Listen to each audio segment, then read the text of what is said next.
স্বপ্ন দেখার নেশা ছিল তার দুই চোখে।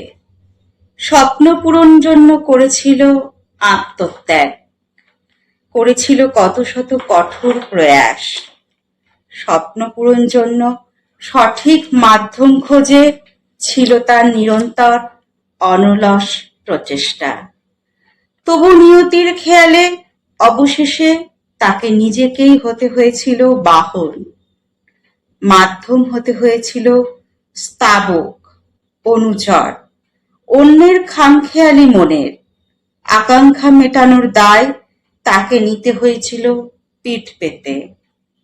স্বপ্ন পূরণ হয়তো হয়েছিল, হয়তো কাছাকাছি পথ পাড়িও দিয়েছিল, কিন্তু তার জন্য অন্য কিছু নয়।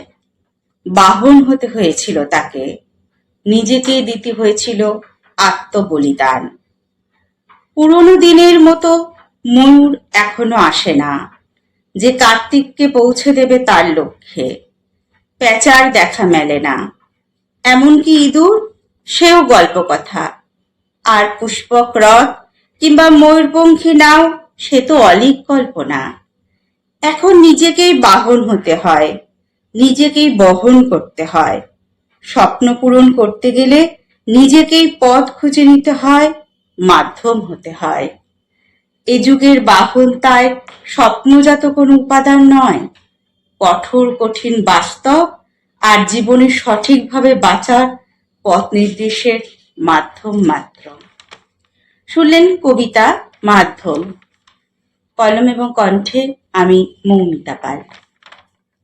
আরেকটি কবিতা, মনে হওয়াটাই সব নয়। কলম এবং কণ্ঠে আমি মৌমিতা পাল।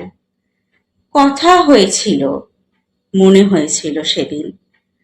কথা নেই, মনে হয় আজ। মনে হতে থাকা, মনে হওয়া, এটুকুই সব, বাকি সব অর্থহীন। বেঁচে থাকার উপকরণ অন্যত্র, মনে থাকার উপাদান একত্র।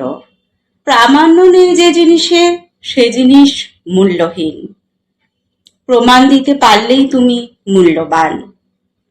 পৃথিবীর ইতিহাসে যারা স্থাপত্য গেঁথে গেছে, ইমারতকে সাক্ষী মানলে বুক ফাটা আর্তনাদে মুখর হয়, তাদের মুখ ইতিহাস। শুধু শুনতে হয়, জানতে হয়। হৃদয়ের অনুভূতি থাকলে পাথরে তুমি প্রাণ পাবে, নয়তো সে শুধুই জড়। হৃদয়কে চিনতে পারলে তুমি হৃদিপদ্ম পাবে, নয়তো পচা শামুকে পা কেটে। এইটুকুই সেই মনে হয়।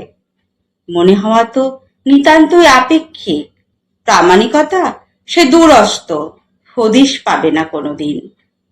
এদিকে অর্থহীন কথা পাবে বিস্তর, শুধু কাজের কাজে সবাই ফাঁকি। সবশেষে এটুকুই বলার, আমাদের অনেক কিছু মনে হয়, শুধু মনেই হয়, আর বিশেষ কিছু নয়। মনে মনে শুধু মনেই হয়। অর্থহীন সমাজ অর্থনৈতিক নয়, শুধু মনে হয় যেটা, তাকেই গুরুত্ব দেয়, বাকি সব গুরুত্বহীন। যেন কোনো অস্তিত্বই নেই, ছিলই না কোনোদিন। এই তো আমাদের তথাকথিত সমাজ, যা শুধু ভেবে নেয়, সেইভাবেই বিচার করতে চায়। তাই তো বিচার হয় এক পেশে, তাই তো বিচারের বাণী নীরবে নিভৃতে কাঁদে। শুনলেন কবিতা মনে হওয়াটাই সব নয়। কলম এবং কণ্ঠে আমি মৌমিতা পাল। নমস্কার।